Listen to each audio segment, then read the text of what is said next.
Hi, class. All right, look at that. You made it to the end. I'm so proud of us all. We made it. I know there were days, none of us were sure, but look at us. We did. So this week, we're spending some time looking at the future. I love the future. The future is great. It's always so good. Things are always going to be so much better. I'm going to have a lot more time, probably more money. And my library will just have all the amazing things that I want for it that I can't currently do today because I don't have enough time and I don't have enough money. But the future, I will. It doesn't always work. But I will also say and I have a very elaborate lecture that I do when I do these in-person classes about building yourself toward the future. But good future does not just happen. So when I do in person, I draw a lot of pictures on the board. You're welcome that you're missing that. I'm terrible. But think about what you want. Now, a lot of you are just starting your career. You're very, very young. And that's great. So what do you want to do when you retire? Now is probably a good time to think about that. I have known an extremely sad number of people who never wanted to retire because I knew I talked to one guy who was working for 40 years at the same place at Simmons. And he said, well, I can't retire. What would I do? I've never done anything else. I've only done this. That's shockingly sad. Don't live your life like that. Don't be that. Be ready to go instead. So I'm going to give a little inspirational story too, just because that was kind of a bummer. My husband actually retired early, pretty darn early, and not because we're rich. We're librarians. That's code for not rich. But he wanted to go hike the Appalachian Trail and he wanted to do it while he was still in good enough health too. So he could retire. I could have him have health insurance for him. And he's off hiking the Appalachian Trail, having a good time. That is the kind of retirement you want to aim for, not necessarily the AT, because honestly, that's nuts. Unless it's something you want. It does not sound like fun to me, but it does to him. And that's all that matters. What sounds like fun to you? Me?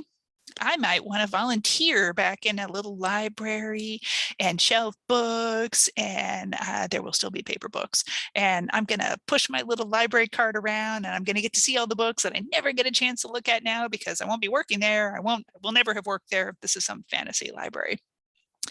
And I'm going to push my cart around. And when people are rude and they're mean and they're obnoxious and they won't wear their masks or whatever they're doing, I am going to hit them with my cart.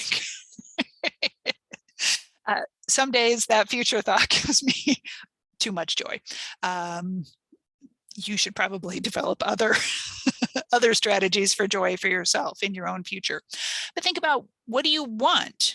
Do you want to have a future where you garden? Do you want to have a future where you play with grandkids? Do you want to have a future where the world floods and you spend a lot of time on a boat that sails around the world? That could be fun. Not the world flooding, not that part, but the spending a lot of time on a boat, though, that is possible. That could be your future. Think now. I'm going to sound like your mom for just a moment. Sorry. Eat some broccoli. Okay. Go eat some broccoli today. Maybe take a multivitamin. Think about these things for yourself. Nutrition is individualized to different people, but those are going to be some solid things. Go outside and walk around the great outside. You see representation of it here.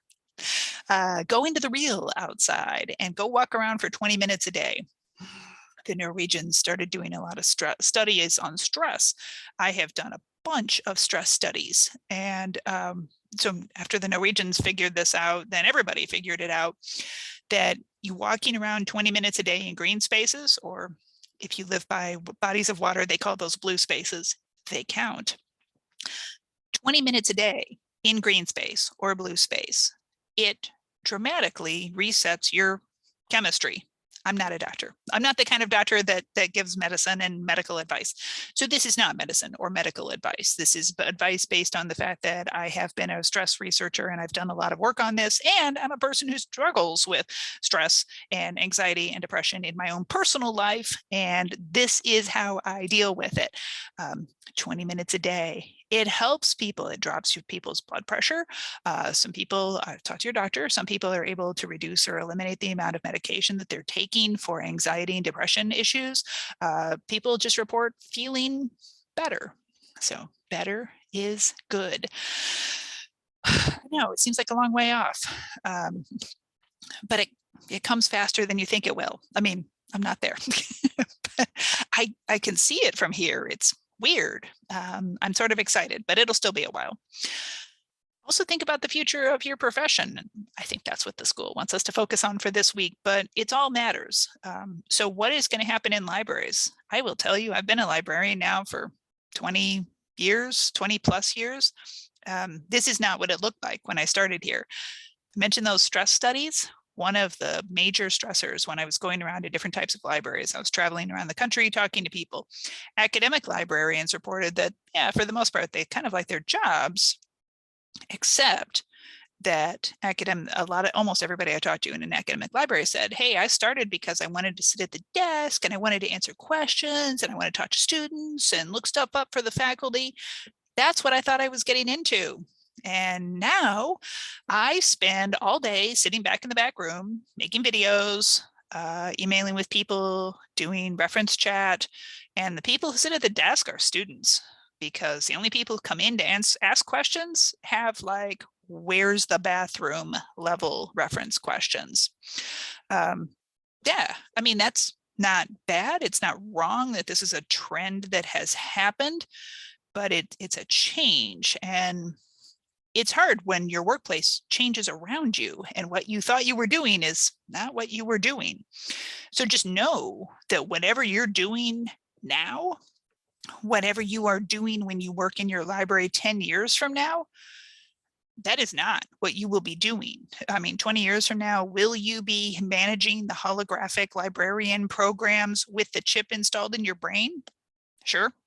I mean, when I first got started in libraries in that would have been like 2000, as a professional library person, with my fancy new library degree, it was starting to be settled at that point, but starting to be that we would have computers in libraries. There was a sizable voice in the profession that said, we do books.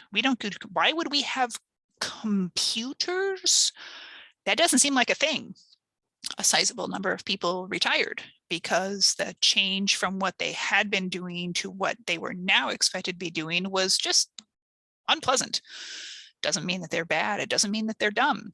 When this happens to you, and note that I say when, it's not that you're bad and it's not that you're dumb. It's that your workplace will change around you.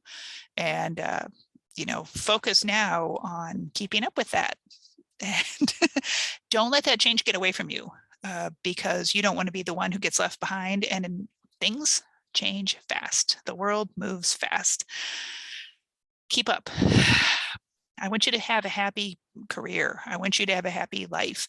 I want your library to be happy. I want everything to be good after you and I are not here in our libraries anymore because we've retired and moved to Canada. I don't know, someplace. What would be best for you? A good place. You're off on a wonderful retirement adventure. I still want the library to be good. So think about how you're going to make that happen for yourself. Think about how you're going to make it happen for your library. It's a lot. It's going to be a lot. It's going to be, the next 30 years of your life, maybe more. So, you want to do well. So think about it. All right. Go have a great week. Have a great profession. And I will send you one more email at the end of this week just to get everything wrapped up. So look forward to that. Talk to you later. Bye-bye.